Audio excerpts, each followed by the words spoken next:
Yeah. Recording already? Alright. Hey, how's it going, everyone? This is Carlos here with Backyard Diesel. Got my cameraman, my boy, fixing to show you a little trick on these Duramaxes. LB7s, LMLs, LYs. Shit, they're practically all the same thing. But just one thing, this is a hard crank, a no start or a start long crank, or a forever crank and start like after the fifth turnover on the key cycle. One of the key things on these trucks, since they don't have electronic lift pumps, they work off a vacuum system. That's what we're going to focus on this. No scanner, no nothing. This is just simple things that you guys can do at home. And if you want to get more technical, to pull high pressure fuels and all that crap. But if your truck starts, you most likely do not have a fuel problem. Well, fingers crossed it counts. So let's take a look. This is a two-man job. You do need a two-man. It's hard to do by yourself, but it can be done. It's very difficult since we're working on a vacuum system. This is what I've learned over the years, and I'll be doing this in English and in Spanish. That's another thing. So just forward or do whatever you guys need to do. It's very simple. You gotta have badass hearing, a nice quiet spot for this to work. So anyways, I'm gonna show you guys what my son did over here to help me. This is the you got your vacuum pump right here. So you're gonna have somebody pumping all the time. You don't have to get all crazy, but just someone pumping constantly. You're trying just to keep that pressure in there. And after a while, you just want to stop, just for like a few seconds or so. And then you're gonna have your spray bottle. Shit, where's the spray bottle? Now you're gonna start soaping one by one all the damn fuel lines. Hell, follow them. Look at them. They're all over the place. And sometimes you're gonna have to get super technical. Luckily, I got lucky on this one. On this one, the leak's right here on the dual vacuum switch. So you could actually hear the air trying to suck it. I mean, you can't hear it. I mean, you'll never hear it over the phone, but you'll feel like here's a little bubble like. So this is what was leaking on this one. But I find them all over the place and throughout the fuel rails. These connections, see these rust, they start getting loose on these return lines. I mean, you name it. And one key thing where I find a lot of them. Get back over here, John. This is where I find a lot of leaks. Let me see the phone real quick. Okay. I find 90% of the leaks down under this EGR. That's a bitch. Well, not just on this one, because this one's got the EGR coming across also. But the older schools, you just have the EGRs, 2010s and down on that side. But here's your starting point. These two fuel lines, your feed, your return. You're gonna have to move things. I mean, I've managed to look through the cracks because I know where to look for, and it's hard to see because everything's in here.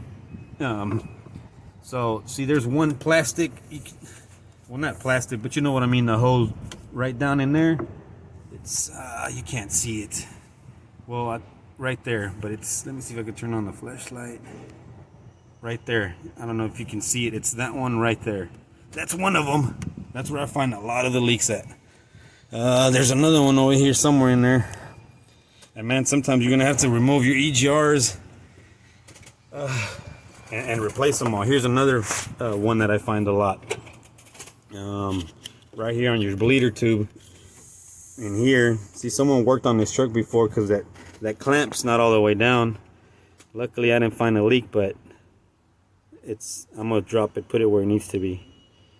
So this truck come from the dealership. It needed a supposed engine. Here, John. I already did the work on this truck. It come from the dealership. I don't know what happened. Someone else bought it. And it ended up being the damper on the front. This engine, this whole truck was shaking. Shit looked like a rattle. That's one of the things.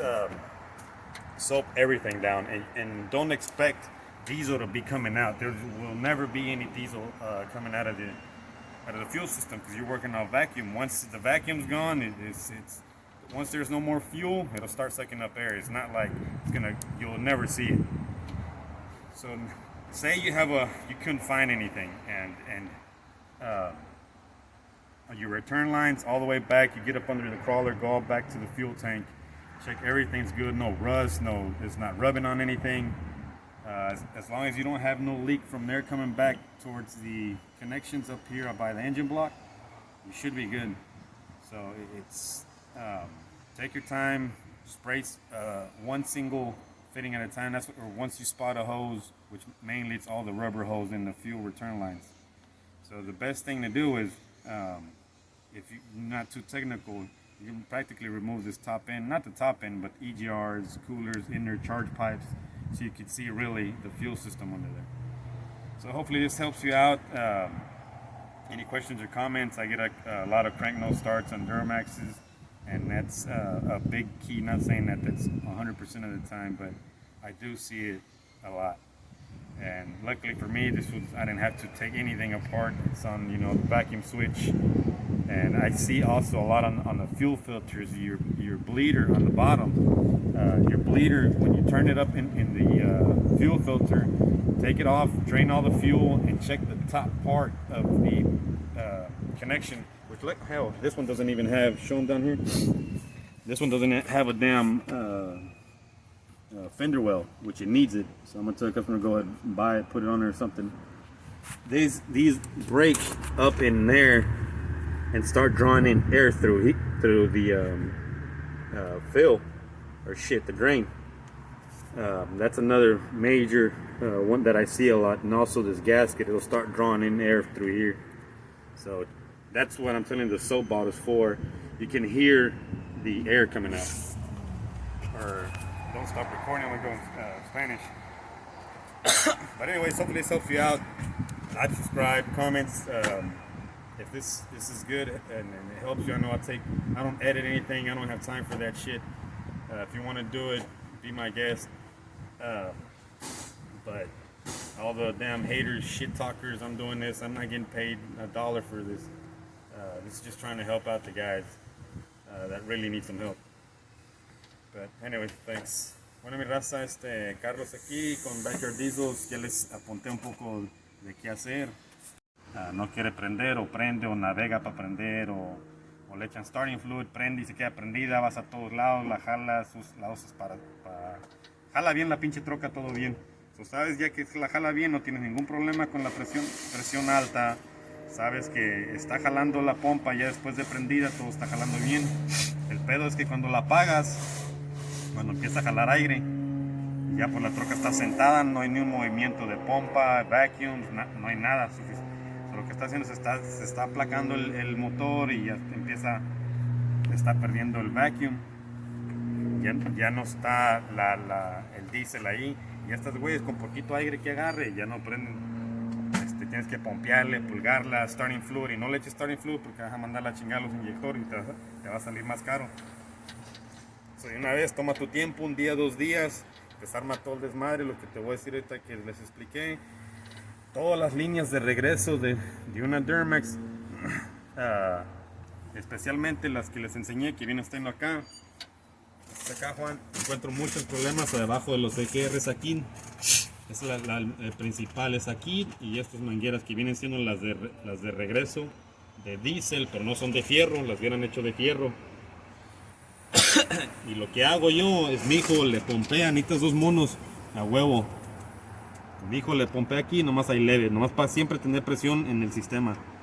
Siempre estar ahí, te esperas un ratito y empiezas a echarle jabón a todos, pinches las conexiones, todas, busca todas las de pinche de diésel. Bueno, es que chingadas, no, es de agua. Pero todas estas, mira todo lo que es esto aquí, hasta pinche, fíjate que le eches bien jabón, bien, y se escucha cuando empieza a jalar aire. Tienes que estar en un lugar bien callado, nada se escucha, como una bolita, una burbujita, algo así. Pero bien silencito todo, motor frío, todo. Es lo que vas a escuchar. So, échale jabón a todo, revisa las mangueras que no tengan corrosión, las clampas, todo eso que estén chingón, y usen las clampas que deben de usarse. No usen las del pinche tornillo, porque lo que hacen las del tornillo, cuando aprietas la clampa de un lado, de una orilla donde está el tornillo, se abre un boquete, y por ese boquete, déjales enseño una clamp de tornillo. En agua no hay pedo, pero cuando es un vacuum chiquititas es un pedo. Bueno, no hay ninguna, pero he mirado muchas veces que gente les pone esas clampas. O si le ponen esas clampas, tienen que ser las que mero son de ella. Pero bueno, ya les enseñé. Préstame el teléfono, Juan, nomás para enseñarles aquí.